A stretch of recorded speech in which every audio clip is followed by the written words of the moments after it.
My hair is not as good as I'd like it to be right now, but I can't stop thinking about the idea of putting your heart over your mind.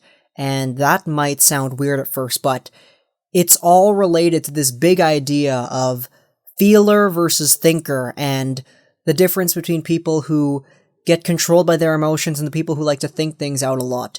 And I really do feel the contrast sometimes. I feel that a lot of people will go through experiences where they have either a heart that tells them, I want to keep on doing this, or I need to stop this, and they have a brain that says, no, we need to keep on doing this. We need to do this, or else something bad will happen, or we need to not do this, or else we could lose a whole bunch of things. And I think that this whole disconnection, this detachment between your feelings and your thoughts can really lead to some weird moments in life.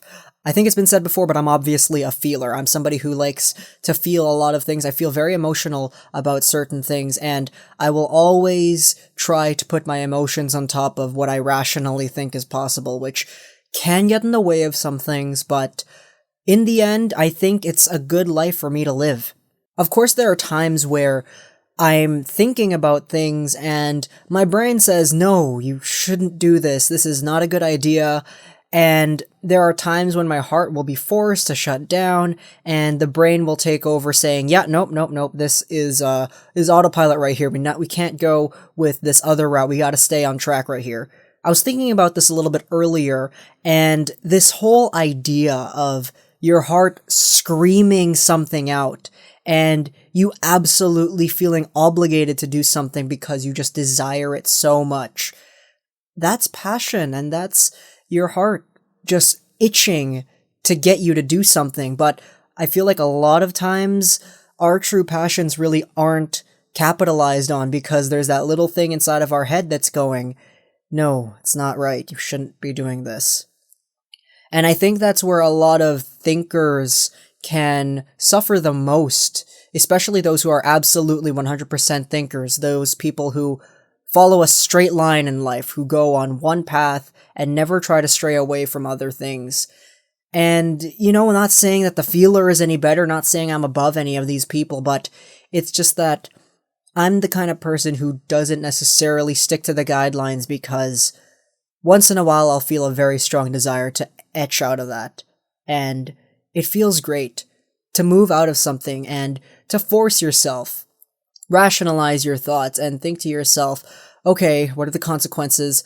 Are these consequences bad? Because if they're not that bad, what's the point of holding myself back? And I think it's a truly beautiful thing when people have this inner desire to do something, it's just itching away at them, their heart is screaming with intensity, hey man, do this!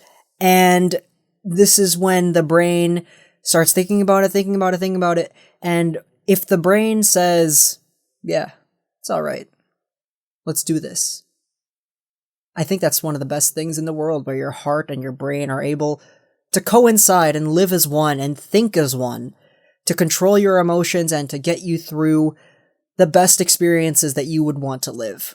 It's all about being the thinker or the feeler, having your heart decide your emotions and your actions, or letting them getting overcome by your rational thought.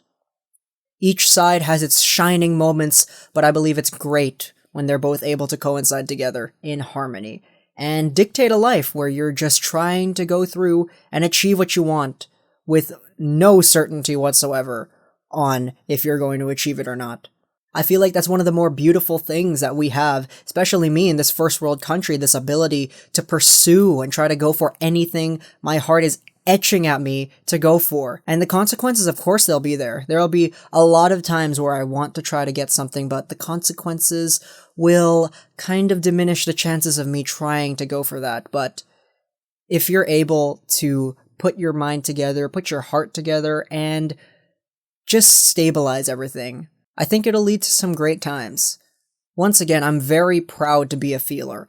I'm so happy that I'm able to express myself the way that I can, and I'm happy about the confidence that I have to be able to put myself out there in certain situations to try and go for things that I desire. Regardless of the consequences, I will almost always try to go for something that I want because I feel that it is my human right to be able to do so.